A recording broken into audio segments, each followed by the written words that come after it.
been home that many days together doing cooking videos. So today we're going to bring you a kid favorite in our house, and that is sweet and sour chicken. So what you're going to need for sweet and sour chicken, for the chicken part of it, you're going to need some chicken breast.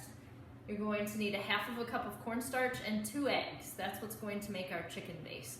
For the sweet and sour sauce, you're going to need 3 tablespoons of cornstarch, 1 1/3 cup of pineapple juice, 3 tablespoons of vinegar. I never knew that cooking chicken just involved 3 ingredients. And you'll need 1 tablespoon of soy sauce and a half of a cup of brown sugar. Wait, we have soy sauce? We do.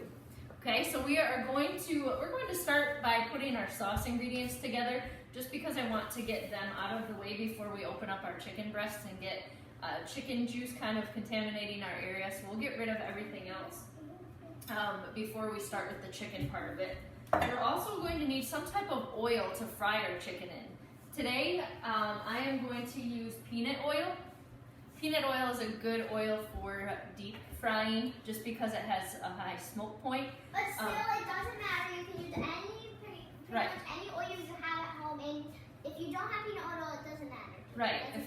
You may not have peanut oil in your pantry, so we'll certainly feel free to use vegetable oil or any other type of oil.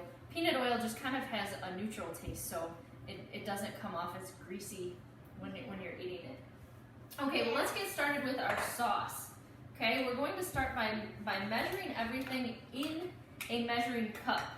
Okay, so I have a couple tricks for you. If you do not have pineapple juice, like we have here in these little cans. You can use, you can use orange juice? No, I wouldn't use, well, I mean, you could try orange juice. But what I would do, if you have canned pineapple, you could use the juice you from... You could just squish it, and then the juice comes out. You could use the juice from a can of pineapple, dump all the juice in. It's sort of the same thing. Right. It's not smushed into juice yet. And the same amount of pineapple juice that's in one of the 20-ounce cans will get you about 1 cup.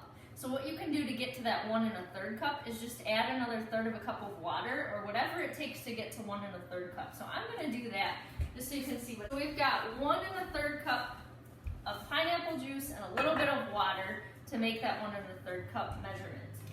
Next, we're going to add in 3 tablespoons of cornstarch. Why don't you step out of the way so you can see?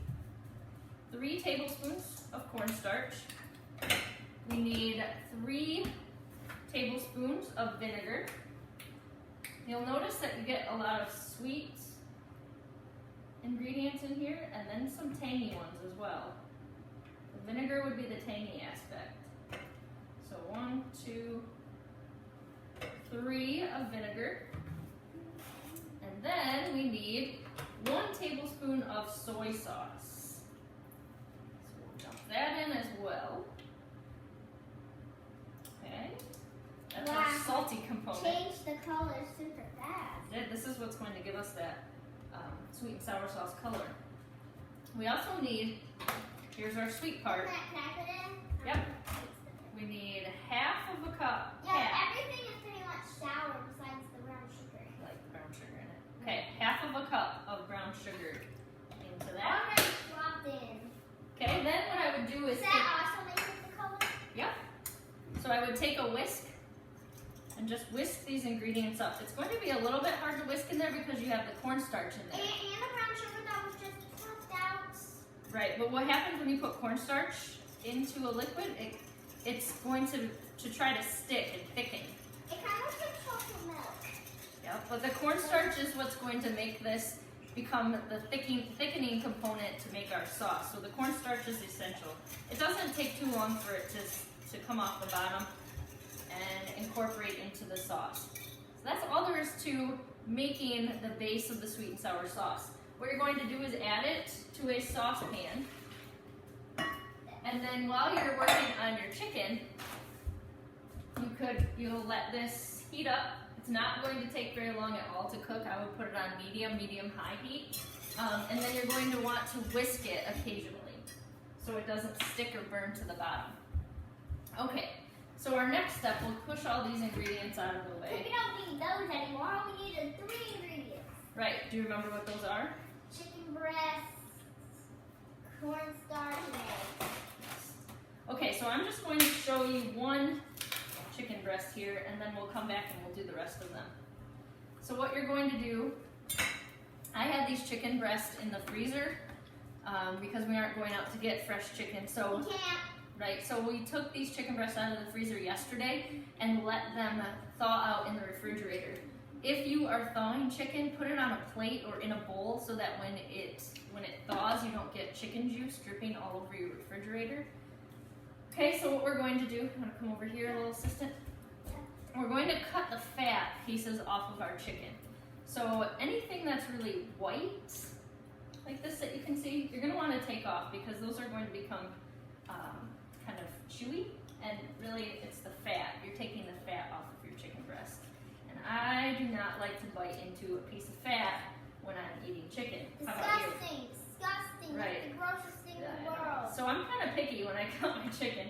I make sure that I get all of the white parts off of my chicken. Yes, because you know that the white is the fat. Right. There may be a little bit up on the skin up at the top too. Mom, you know this is even better than when you do it at the library because we gotta do it every day and not once a month. Right? Okay, so then what you're going to do next is you're going to cube this chicken. So I just cut it into strips, and then you're going to cut down again so you have little cubes. These are going to be your bites of Hey, Mom. chicken. Do you Yes. know how to make chicken nuggets? This is just what you would do. The same thing with chicken nuggets. Ah. These are really just fried chicken nuggets.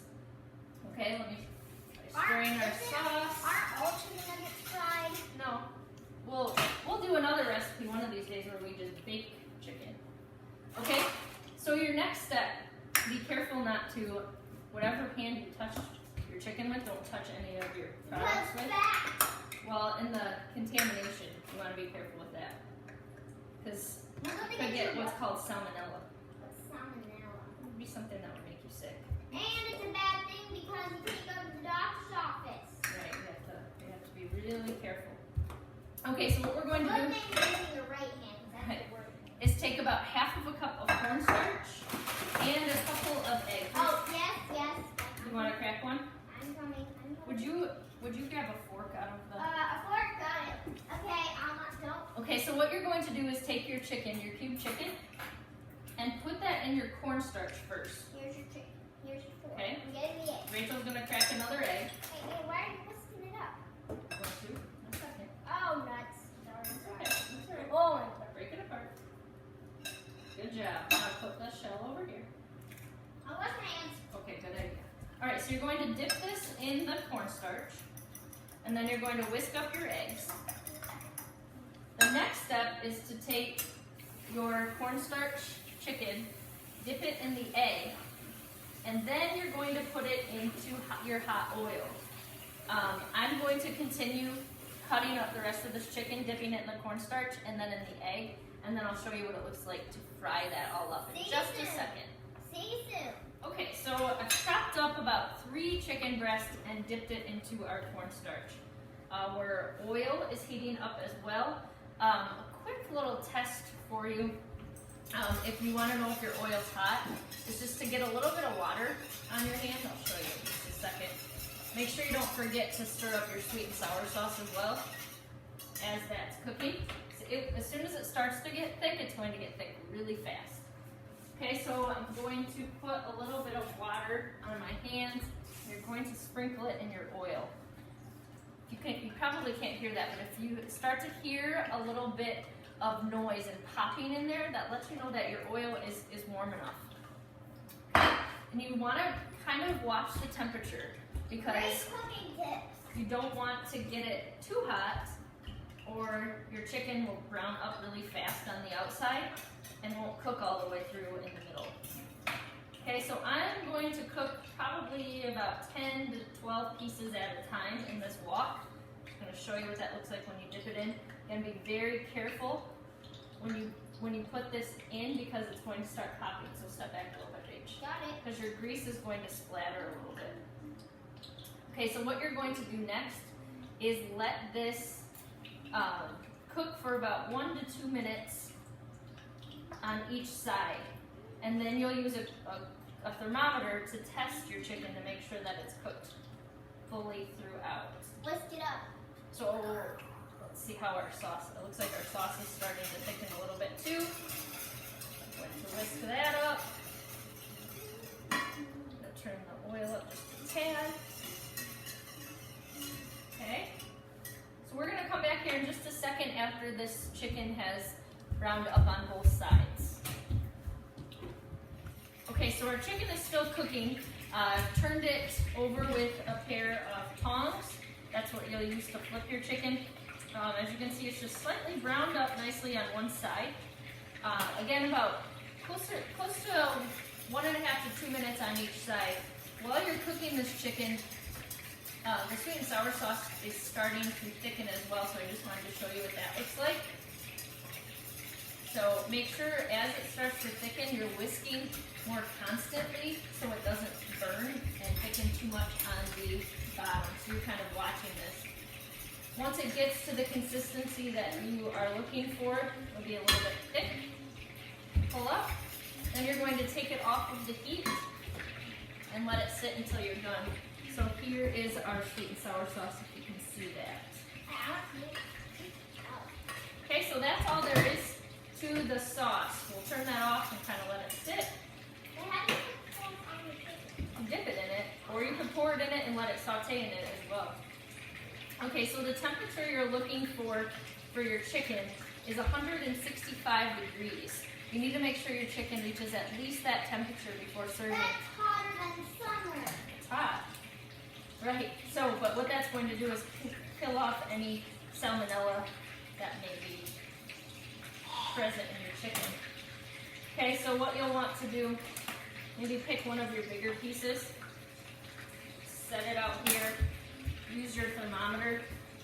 When you test food to see what the temperature is, you don't want to go all the way down to the bottom. You want to try to get it right in the middle, just because that's where your coldest point will be. It will work better, and if you go all the way through, it actually might not take the whole thing. Right, it might give us a wrong reading if we push all the way through. We want to push our thermometer right to the middle of our piece of chicken. Right now we're at 180, so this is plenty warm enough. So what we're going to do.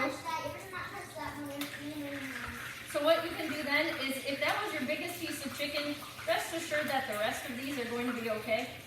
So we're going to pull the rest of these out. I hear them bubbling. Yep, it's sizzling. Set it on a plate with some paper towels so some of your grease can drain off, so you're not eating all of that grease. Our sweet and sour sauce is ready, so you could enjoy this right now.